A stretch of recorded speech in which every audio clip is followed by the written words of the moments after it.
Hola, ¿cómo están? ¿Cómo andan? Bueno, vamos a empezar a dar otro tema, que es el tema de condensadores. Así que les voy a compartir pantalla y vamos a hablar a partir de lo que les vaya proyectando. Bien, empecemos. Bueno, eh, en el caso de la materia, como al entrar en condensadores entramos en un poco más de cálculos un poco más complicados.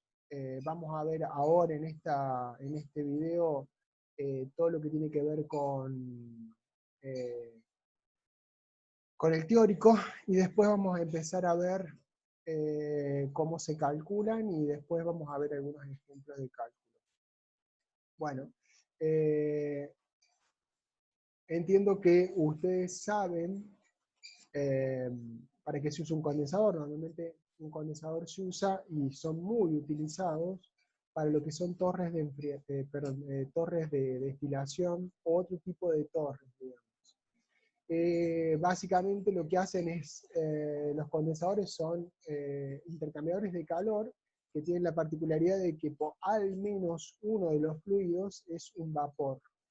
Es un vapor que tiene que condensar. Ese vapor podría ser un vapor sobrecalentado, hay que llevarlo a la temperatura de condensación para luego condensar,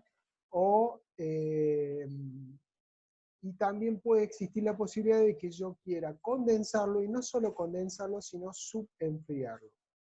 Es decir, cuando se produzca el líquido, eh, agarrar y mantener más tiempo de residencia ese líquido como para que se subenfríe. Bueno, dicho esto, entonces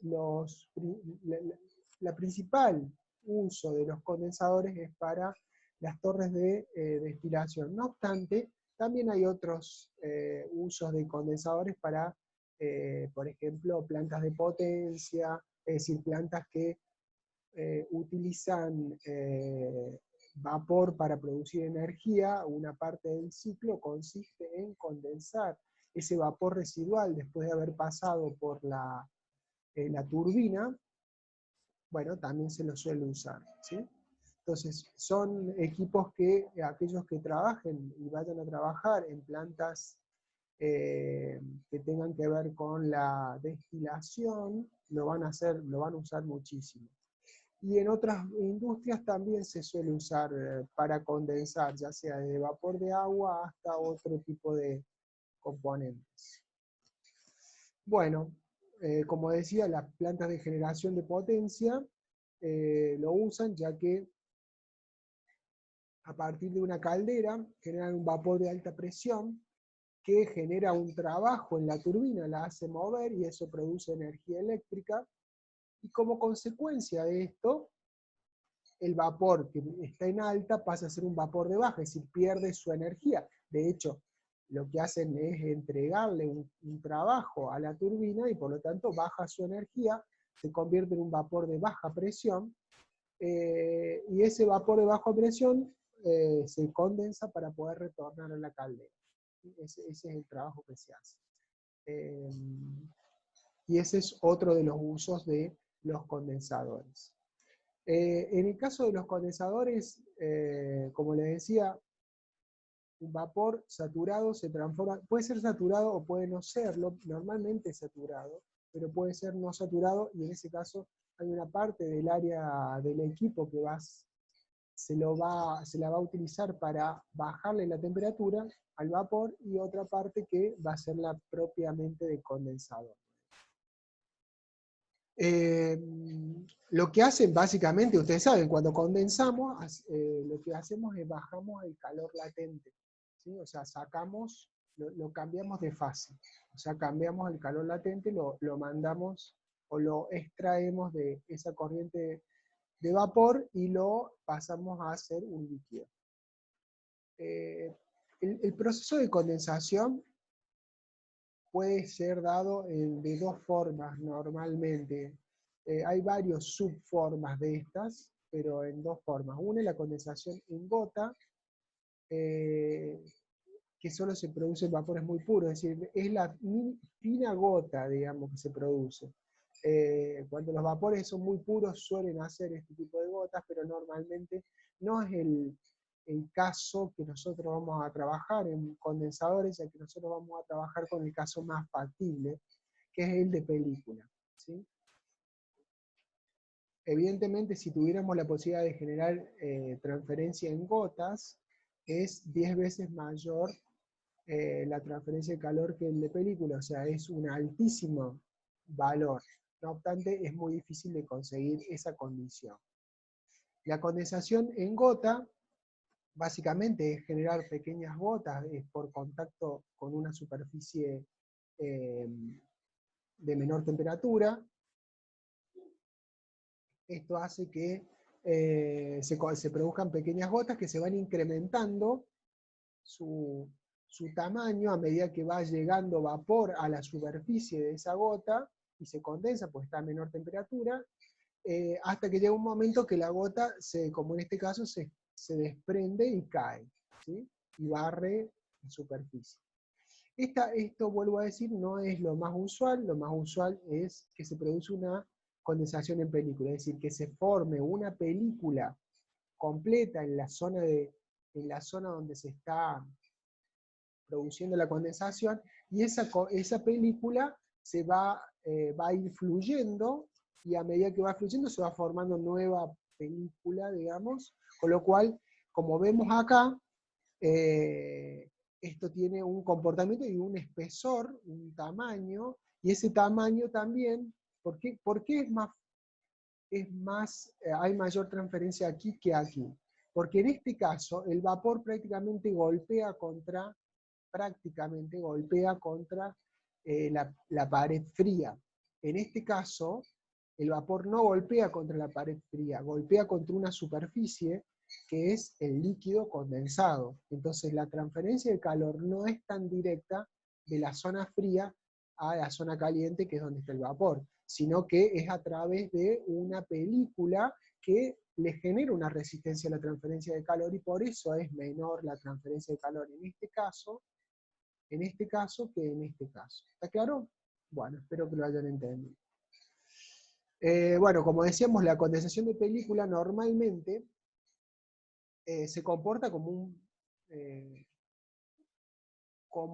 un proceso en el cual esta película, sobre todo si tenemos una pared lateral, es decir, estamos en vertical, no en horizontal, fundamentalmente, aunque en horizontal es más o menos lo mismo, pero se genera un gradiente de velocidades, ¿sí? Fíjense, inicialmente en la primera parte, en el extremo donde se empieza a condensar, hay un comportamiento básicamente laminar, hasta que este espesor adquiere suficiente tamaño como para que la fuerza de gravedad lo impulse mucho y empiece a cobrar velocidad. A partir de ahí hay un comportamiento de tipo laminar. Esto ustedes lo vieron en fenómenos de transporte, y después se convierte en turbulento. Esta turbulencia mejora la transferencia de calor, ya que en la parte laminar el gas llega al lugar y hay una transferencia, pero no hay un movimiento turbulento que permita que este líquido va a tener mucho menor temperatura acá que acá, con lo cual el delta T que tiene con respecto al vapor que están dando es menor. En cambio, en esta zona, y mucho más en esta zona, la transferencia de calor en el seno del líquido se hace mejor, se distribuye más uniformemente, y con lo cual el delta T entre el vapor, como fuerza impulsora entre el vapor y el líquido, es mayor, y por lo tanto mejora la transferencia de calor. Hay un fenómeno difusional también acá adentro, ¿no? O sea, la difusión también que ocurre entre esta zona y el seno del gas. Perdón. Bueno, ¿cuáles son los casos que se pueden presentar? Y acá está la verdadera complejidad del problema, ¿no? Acá puede ser vapor puro, este es el caso más fácil, es un vapor puro que, por ejemplo, con agua, vapor de agua puede ser. En ese caso, cuando condensa, la temperatura de condensación, ustedes saben que un vapor puro tiene un solo punto de ebullición o de condensación, es único, con lo cual no hay un gradiente de temperatura, condensa normalmente isotérmicamente, a una presión constante, por cierto, y es el caso más simple, ¿sí? Ahora bien, puede pasar eso, o puede pasar que en vez de un vapor, un solo componente, haya más un componente, haya dos componentes, por ejemplo. En ese caso de los dos componentes, por ejemplo, butano y pentano, esto es un ejemplo, podría ser cualquier otra cosa, ¿qué va a pasar?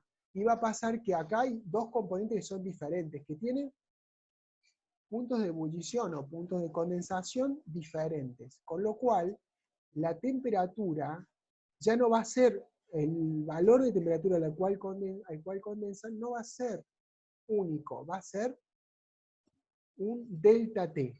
Es decir, va a empezar a condensar a una temperatura y va a terminar de condensar a otra temperatura. Entonces, va a haber una diferencia de temperatura entre el inicio y el final de la condensación. El problema se agrava más si tenemos n componentes miscibles. En el caso de que n componentes sea una mezcla multicomponente, sería este caso, con más de un componente, entonces, bueno, ya el rango, y si hay un rango, ya va a haber un rango, no va a ser una temperatura de ebullición, o un rango estrecho, va a empezar a agrandarse el rango entre desde que empieza a condensar, que siempre va a condensar el componente más pesado, y va a terminar de condensar el componente más liviano. ¿Sí? Más liviano, me estamos hablando de menor punto de ebullición. Esto va a ser así por el hecho de que va bajando su temperatura, ¿no? Primero van a preponderar los componentes más pesados y después los componentes más livianos. El flujo, o sea, la curva es decreciente, o sea, arranca a una temperatura y termina de condensar a una temperatura inferior, ¿sí? Esta curva, a medida que yo ponga más componentes y esos componentes sean bastante diferentes en punto de ebullición entre sí, la curva, o mejor dicho, el delta T de condensación, es decir, desde el inicio de la condensación hasta el final de condensación, ese delta T va a ser cada vez más amplio, ¿sí? Y eso es una consideración que cambia el cálculo también, ya lo vamos a ver, pero cambia el cálculo. No es lo mismo un vapor puro de agua, que prácticamente no hay mucho que calcular, que esta situación en donde yo tengo una mezcla multicomponente, y ustedes saben, porque lo han visto en fisicoquímica, las mezclas multicomponentes tienen un comportamiento particular. Entonces ya el cálculo, y en esto es lo que se incorpora en condensadores, cuando son mezclas multicomponentes empiezan a haber propiedades de mezcla y varias cosas más, ya lo vamos a ver, que empiezan a ser cada vez más complejo el ejercicio, cada vez más complejo el cálculo, ¿no? También puede pasar un caso complicado, que es, porque ya acá sí se complica mucho más, que es el vapor con un no condensable. Eso es algo bastante frecuente en la industria, porque siempre pueden tener la presencia de incondensables, por la propia mezcla o por otras condiciones. Esos incondensables tienen un efecto bastante importante en la transferencia de calor, ya que los incondensables no condensan. Entonces, al no condensar, generan otro tipo de problemas, ¿sí? Por ejemplo, en el caso que yo tenga vapor y un no condensable, que puede ser vapor de agua y aire mezclado, porque desde que no se desairó bien la mezcla en la caldera, por ejemplo, si era vapor, o si hubo algún elemento que inyectó aire, o una pérdida, no podría ser, pero por ejemplo, algo que tenga que puede inyectar a la cañería aire, o el mismo hecho de no haber desaireado, que suele ser lo más frecuente.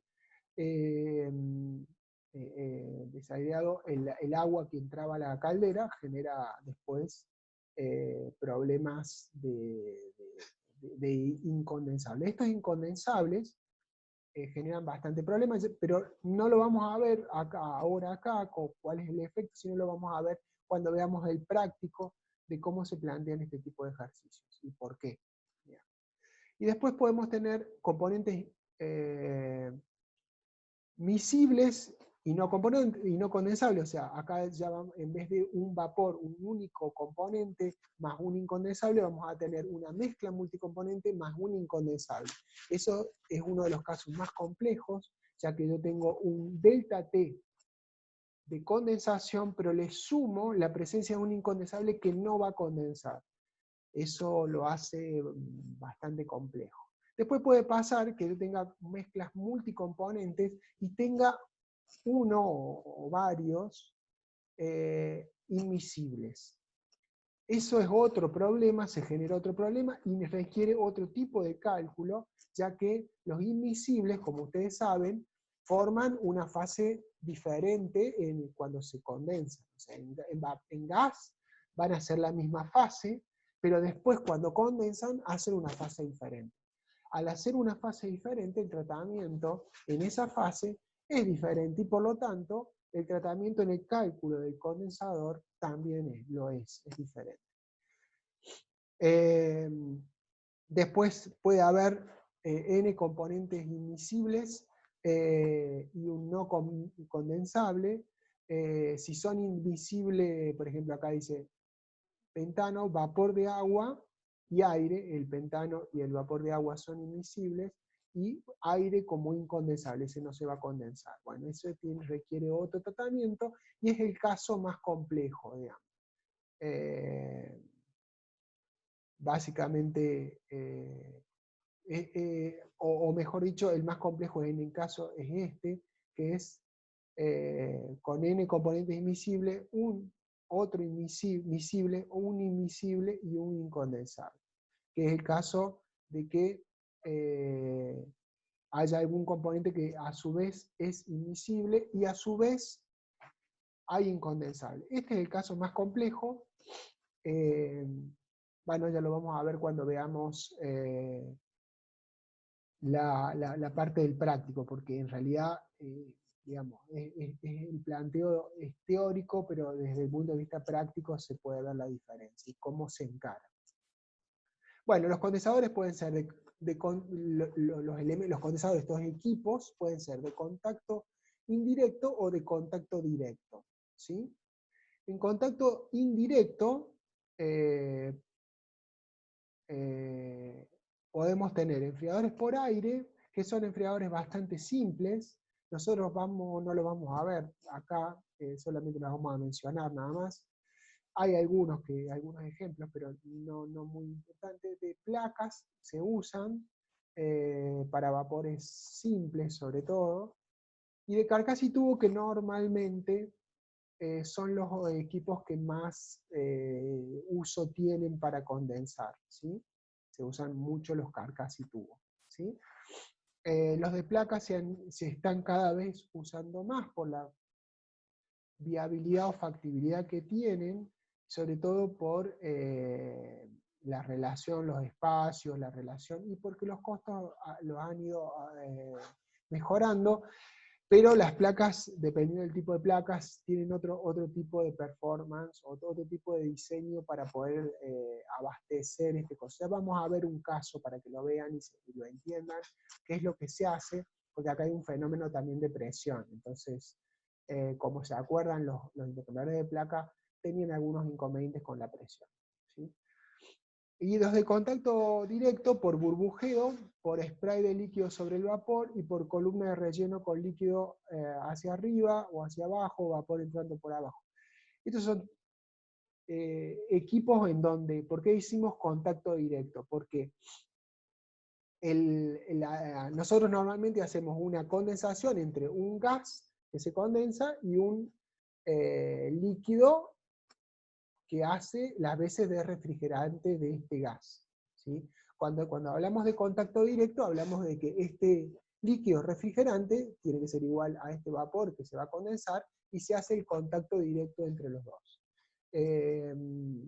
son usables, son usados, pero no tienen una aplicación muy grande, ¿no? Se usan. Lo que más se usa es el contacto indirecto, porque de esa forma yo tengo los dos componentes por separado. Hay casos, y ya vamos a ver algunos, que se usan, ¿sí? Bueno, ¿de qué dependerá la selección de un condensador o no? Bueno, básicamente del tipo de condensación que puedo hacer, porque aparte de esto, la otra complejidad que tiene no quiero asustarlos, pero la otra complejidad que tienen los condensadores es el tipo de condensación que se hace. Puede ser una condensación total o una condensación parcial.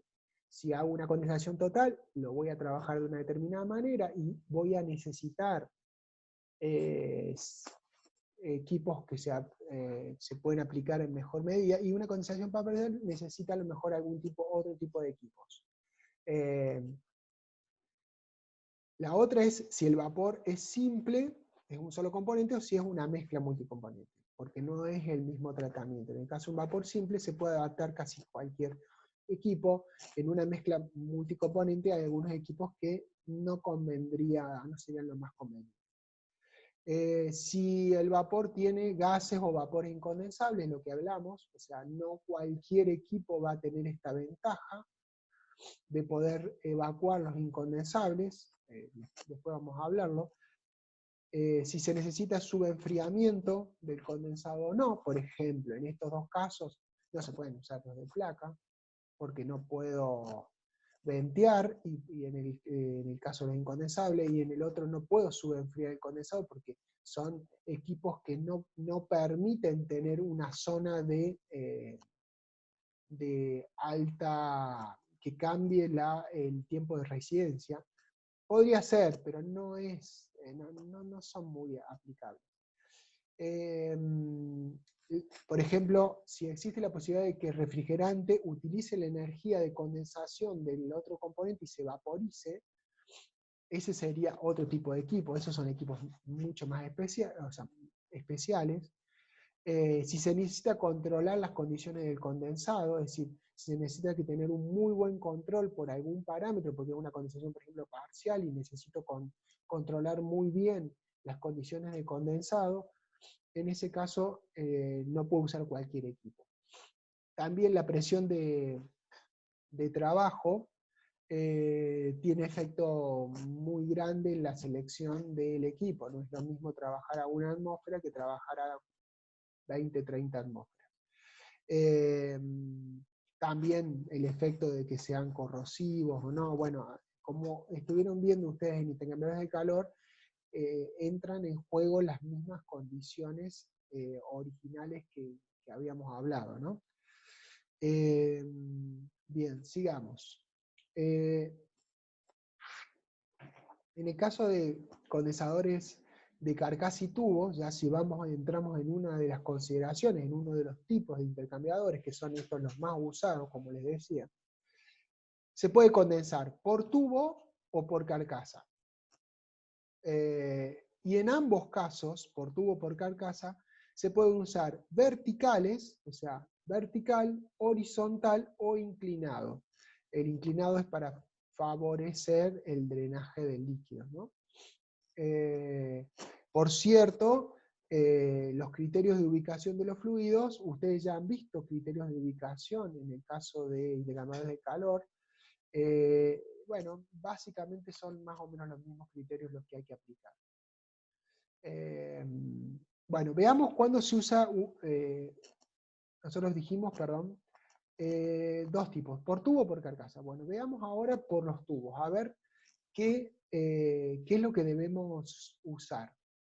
En el caso de por los tubos, van a ver acá, antes de que empezar, es importante remarcar que por ahí vamos a encontrar cosas muy similares entre uno y otro. Usaría en tal caso y coincide con el de carcasa. Esto porque en algunos casos podría usar uno o el otro, ¿sí? Esto requiere de mucha experiencia para la selección. Y esa experiencia no está muy clara, no la van a encontrar en los libros mucho, digamos. Bueno, por ejemplo, si se presenta la necesidad de contacto íntimo entre el condensado y el vapor, por ejemplo, para producir vapores de baja temperatura, ¿sí? Para condensación total, se puede usar tubos, ¿sí? Pero es para cuando quiero mucho contacto, es decir, una transferencia muy rápida, ¿sí? Mucho contacto. Si se presenta la necesidad de minimizar el contacto íntimo, ¿sí? Para condensaciones parciales también podría usar, para fraccionar vapores a presiones bajas, podría usar también el tubo. Para condensación total, para condensación parcial, en vapores de presiones a baja temperatura, ¿sí? Cuando el vapor tiene alta presión, también lo podría usar por los tubos. ¿Por qué? Porque en los tubos yo encuentro un mejor sellado y mejores condiciones de flujo. Entonces yo podría pasar el de alta presión, si es de alta presión, por los tubos y estaría asegurándome estanqueidad, ¿sí? Es mucho más difícil hacer estanqueidad en la carcasa que generar estanqueidad en el lado de los tubos, ¿sí? Si el problema es el venteo de los incondensables, también, si hay incondensables, la condensación por tubos tiene algunas ventajas, ya vamos a ver por qué, que en la carcasa es un poco más complejo. Aunque hay algunos arreglos que pueden llegar a mejorar eso. Si se necesita su enfriamiento controlado, en algunos casos y algún tipo de arreglo permite el subenfriamiento controlado. Si el condensado es corrosivo o ensuciante. Si es corrosivo, ¿se acuerdan que dijimos que podemos tener materiales diferentes entre la carcasa y el tubo? Con lo cual siempre es mucho más barato tener un material especial en los tubos que en la carcasa, que es mucho más grande y tiene mayores espesores, ¿sí? Bueno, este es la condensación por tubos con flujo vertical hacia abajo. A ver, acá, por los tubos, ¿sí? Va a circular el vapor, se va a condensar, va a hacer una película de condensado, va a gotear, y el vapor va a ingresar por acá arriba, ¿sí? Con flujo vertical hacia abajo, ingresa hacia arriba y va haciendo este camino. En ese camino se va condensando, y si hay un gas residual, un poco de gas residual, el gas o el vapor se va a ir por el venteo, ¿sí? Y el líquido va a caer, va a golpear sobre esta bandeja y va a ir a su lugar, ¿sí? El agua va a entrar en contracorriente y va a salir por la carcasa en contracorriente. Como correlato o variación de esto está este otro cabezal, si se fijan, hace como una especie de vertido, en donde recoge todo el líquido y el gas hace este camino y el líquido hace el camino para salir, ¿sí? Otro tipo de condensadores por los tubos son el condensador por reflujo. Ustedes en laboratorio seguramente han hecho reacciones químicas y han visto que se suele usar condensadores de reflujo, es decir, condensadores que el vapor sube y cae el líquido y hace reflujo. En este caso, por la carcasa es más o menos lo mismo, el agua entra y sale en este caso sería en cocorriente, y el vapor ingresa, se aloja en los tubos, subiendo, y va condensando y va cayendo el condensado en este caso. Y si hay un vapor, si ponemos así una mezcla multicomponente, hay uno de los vapores que no alcanza a condensarse, sale por la parte superior, ¿sí? Este tipo de esquema es más para condensación, puede ser para condensaciones parciales o para algún tipo de caso especial, ¿no? Son los condensadores que más se usan, ¿sí? Bueno, después la condensación por tubo, vimos antes condensaciones por tubos verticales, podemos ver condensaciones por tubos horizontales. En este caso, si se fijan, entra el vapor, va hasta aquí, pega la vuelta, viene hasta acá, pega la vuelta y sale por acá, ¿sí? Entonces, si se fijan, entra el vapor inicial, condensa, acá hay una salida para el condensado, el vapor sigue su camino, o sea, cuando esto está, normalmente esté inclinado, cuando son horizontales, levemente, por lo menos 2 a 4 grados, como para poder permitir el flujo del líquido.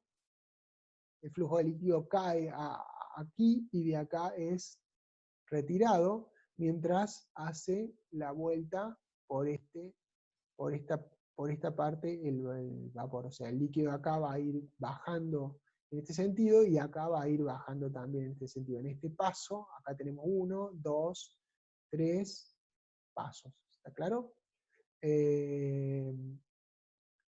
Entonces, como decía, acá se acumula un poco de líquido, sigue su camino, pega la vuelta, acá también tengo forma de sacarlo, viene por acá, ¿sí? Para terminar su paso, ¿sí? Y bueno, si acá ya terminó, si esto, por ejemplo, está hecho para una condensación total. Si esto está hecho, acá el vapor que queda acá, solamente existe la posibilidad de que haya vapor, y si hay vapor es porque no se pudo condensar, y si no se pudo condensar es porque es un incondensable. En ese caso, ventea, ¿sí? Y el condensado sale hacia destino, ¿sí? Esta es una forma de un condensador de multipaso y es horizontal por los tubos, ¿sí? Ahora, ¿cuándo tenemos o cuándo buscaríamos usar por carcasa? Y bueno, cuando el vapor tiene baja presión, ¿se acuerdan lo que dijimos? Cuando alta presión, normalmente se usaría tubo. Vuelvo a decir, estas son todas recomendaciones, lo que no significa que sean axiomas fundamentales, sino que más de una vez pues, puede haber casos en los cuales amerite no tenerlas en cuenta, ¿sí? Por alguna condición particular. Cuando se trabaja con vacío se usan más por carcasa. Eso es porque los condensadores de carcasa tienen mayor estabilidad en la carcasa que en los tubos, ¿sí? Ya cuando veamos el flujo, el tipo de flujo que se produce, van a ver por qué. Voy a tratar de explicar por qué. Bien. Cuando se condensa un compuesto con alto punto de fusión, o alto punto de ebullición, suelen usarse por la carcasa, se necesita un buen contacto entre vapor y condensado. Esto es porque por el sistema mismo, el vapor, en el caso de los condensadores para carcasa, ya lo vamos a ver, el vapor pasa a través del condensado más de una vez, tiene varios pasos. En cambio, en el caso del líquido no lo hace, y cuando yo necesito un contacto entre el condensado y el vapor, porque por ejemplo quiero mejorar la condición de equilibrio entre la fase vapor y la fase líquido, sería conveniente usar uno por carcasa, sobre todo uno por carcasa horizontal. Si se necesita condensación parcial en presencia de incondensables, cuando es condensación parcial en presencia de condensables, sería aconsejable en horizontal, y si se tiene baja disponibilidad de líquido refrigerante, acuérdense que el líquido refrigerante tiene mejor performance si tiene bajo caudal por los tubos que por la carcasa, ¿sí? Bueno, estos son los distintos tipos de carcasa usadas para condensadores para condensar. La clásica es la E, que es un solo paso por la carcasa, y después hay otro tipo de carcasas, como por ejemplo la con un bafle longitudinal, horizontal, de manera que permita hacer este flujo, ¿sí? Esto que dice V es el venteo, es decir, donde hay una válvula de venteo y una salida por venteo. Si se fijan acá en este caso, ustedes están entrando con un vapor, y ese vapor que ingresan y sale por acá, ya el vapor ya totalmente, por ejemplo, exhausto. Si hay incondensables, los incondensables se van a ir en esta zona, y ahí ustedes los pueden ventear. En este caso, si lo hacemos así, los incondensables deberían acumularse acá, y ahí yo los voy a tratar de sacar. En el caso de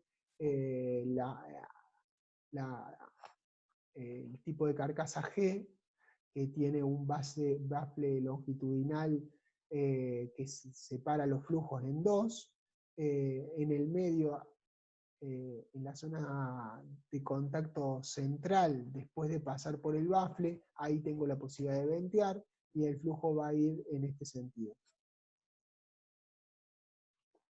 Después la H, que es doble flujo partido, digamos, doble flujo partido, que tengo dos baffles separadores, tendría los venteos en los dos extremos donde sale el líquido condensado. Y en el caso de flujo dividido, yo entraría con dos flujos y concentraría el medio. Bueno, en esta zona se produciría o se acumularía el material que tengo para ventear, o sea, el incondensable, los incondensables que pueda haber.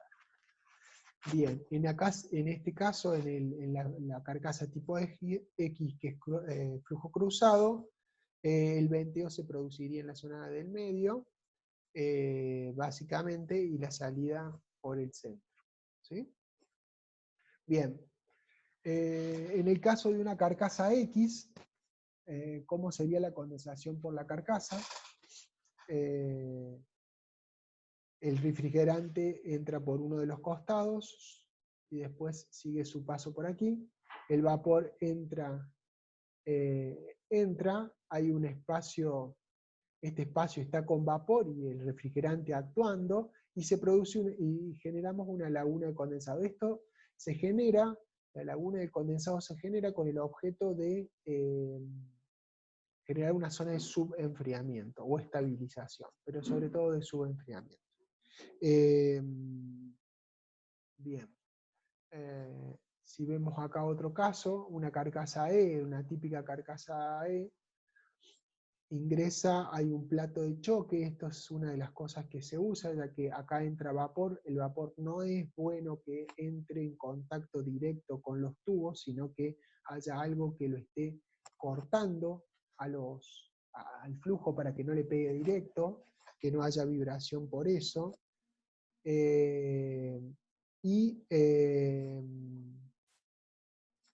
Y bueno, y a su vez estaría saliendo el condensado, y como habíamos dicho en las carcasas E, el venteo sería por la parte superior. ¿Sí? En el caso de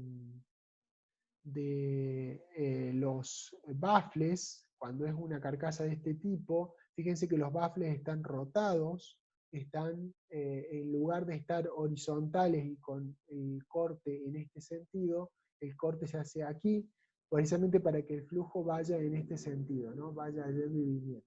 Y en